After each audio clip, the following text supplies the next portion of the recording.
7,413억, 정말 어마어마한 돈입니다. 이 어마어마한 돈이 범죄자들에게 고스란히 돌아가게 됐습니다. 대한민국 국민이라면 다 아는 대장동 사건이 결국 어처구니 없게 흘러가는 것을 보고 어떻게 분노를 안 할 수 있습니까? 결국 검찰은 죽었습니다. 최대 치적이라고 스스로 자부하는 사업이었고 저도 지금도 마찬가지입니다. 개발 이권의 주인인 성남 시민에게 천문학적 피해를 준 범죄입니다.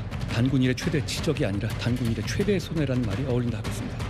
검찰에 목이 잡혀 궁박해진 이들의 바뀐 진술 말고는 그 장기간의 대규모 먼지털이 수사에도 아무 증거가 나오지 않습니다. 이번 총선에서 가장 중요한 순간인 선거 전날인 오늘 1분 1초를 천금같이 쓰고 싶었습니다. 저의 손발을 묶는 것이 검찰 독재 정권, 정치 검찰의 의도인 것을 압니다. 제가 정진상에 그다음에 이재명의 지시가 없었다면 김만배를 왜 제가 당선을 시켰겠습니까? 판결문에 수뇌부가 보고받았다 이런 표현들이 있었는데 혹시 입장 있으신지 궁금한데요. 이재명은 무죄입니다. 정치 공작범 검찰이 유죄입니다. 검찰은 스스로 돌아봐야 합니다. 악의적인 공소를 당장 철회해야 합니다. 법과 상식을 무너뜨린 정치검찰의 책임을 끝까지 물을 것입니다. 오늘 SNS에 11월 8일 0시에 대한민국 검찰은 극단적 선택을 했다. 이렇게 글을 올리셨습니다. 왜 그렇습니까? 검찰은 국민을 위해서 일하는 곳입니다. 권력을 위해서 일하는 곳이 아니죠. 대검찰청 수뇌부가 법무부, 대통령실의 오더 받고 저는 확신합니다. 그렇게 드러날 거라고 확신합니다. 당연히 해야 하는 항소를 포기시켰습니다. 검찰은 배임액 7,886억 원을 대장동 일당으로부터 환수하겠다고 했었는데 법원은 473억만 인정했거든요. 그러니까 검찰은 이번 항소 포기로 대장동 일당이 7,410억 원의 국세를, 혈세를 가져가는 것을 그냥 수용한 겁니다. 국민들이 지켜보는 가운데 국민은 검찰이 아니라 권력의 개가 된 겁니다. 대장동 일당의 개가 되기를 선택한 거죠. 그렇게 11월 8일 0시에 검찰은 자살했다. 저는 이렇게 생각합니다. 보통요, 항소 절차가 어떻게 됩니까? 그러니까 수사검사가 항소하겠습니다라고 하면 지검장이 사인을 하고 또 대검, 법무까지 다 올라가는 그런 순서입니까? 그런데 앵커님, 이 언론에서도 오늘 새벽까지 이 이슈 모르셨죠? 전혀 몰랐습니다. 당연하기 때문에 그런 거예요. 이걸 항소하지 않을 거라고 생각한 언론인은 없었을 겁니다. 저도 마찬가지고. 예. 저도 어제 11시에 갑자기 채널A 보도를 보고 야, 이거 심각하구나 하고 그때부터 제가 메시지를 계속 냈던 것입니다. 예. 용기 내라, 항소장 넣어라, 이런 메시지예요. 예. 결국 이렇게 됐는데요. 이건 특경법 불인정, 그러니까 배임 액수가 수십 배 차이 나는 중요한 상당 부분 무죄가 있는 사건이거든요.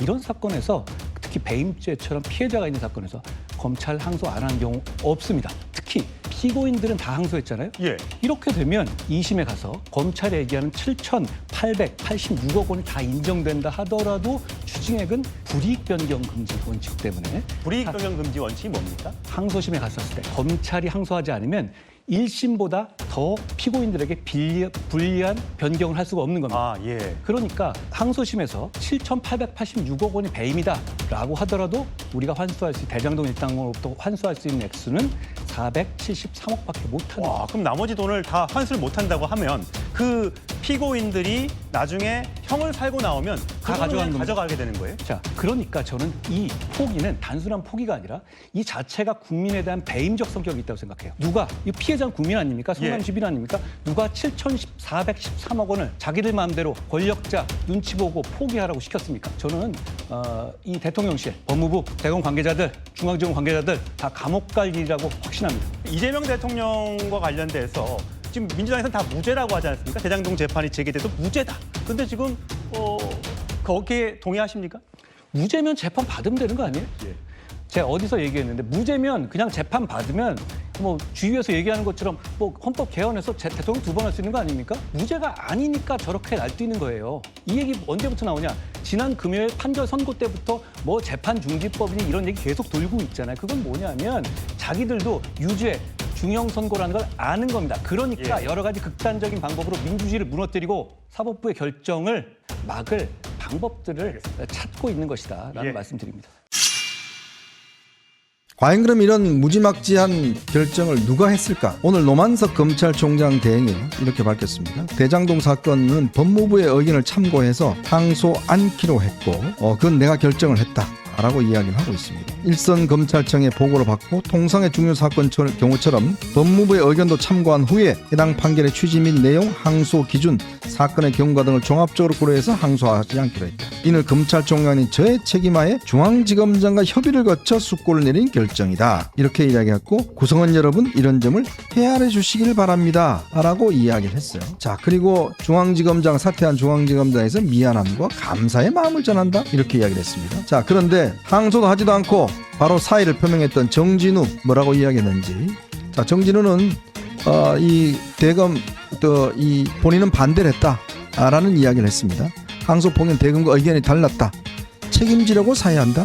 책임지려면 가서 항소장을 내놓고 책임을 져야 될 거 아니에요. 그렇죠. 항소장을 내놓지도 않고 이제와 사표를 써놔놓고 무슨 책임을 진다는 거예요? 사표하면 그만인데? 자, 근데 이 두 사람의 말에서 우리가 공통적으로 알 수 있는 것은 뭐냐면 법무부가 이를 지시했다. 그럼 법무부에서 이걸 지시할 수 있는 사람은 누구죠? 바로 법무부 장관입니다. 그렇죠. 법무부 장관이 아니면 이걸 지시할 수가 없어요.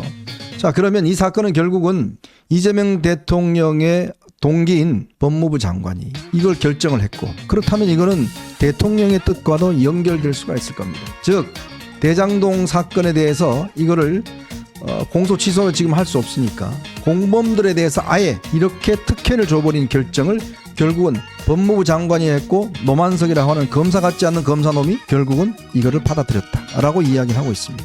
이해해달라고요? 뭘 이해해? 지금 7천억이나 국민들 손해를 입혀놓고 이해해달라고요? 이게 검사입니까? 도대체가 무죄라며 왜 이렇게까지 하는 건데 국민들이게 돼지로 보이니 이런 어처구니 없는 일을 다 하고 야당이 야당 같아야 무서워하지. 국힘은 뭐하냐 병신들아. 니들이 구리니 아무 말도 못하지. 당군 이래 최대 규모의 공익 환수 사업인 대장동 개발 사업을 둘러싼 측 네거티브를 넘어선 흑색 선전 마타도아가 난무하고 있습니다. 대장동 개발은 지금도 제가 자랑하는 성남시장 시절의 최대 치적입니다. 대장동 진짜 설계자 누구입니까? 대장동 설계자 설계 헤드는 이재명 씨 아닙니까? 사실 대장동 설계는 내가 한 것이죠. 2021년 이재명의 말이었습니다.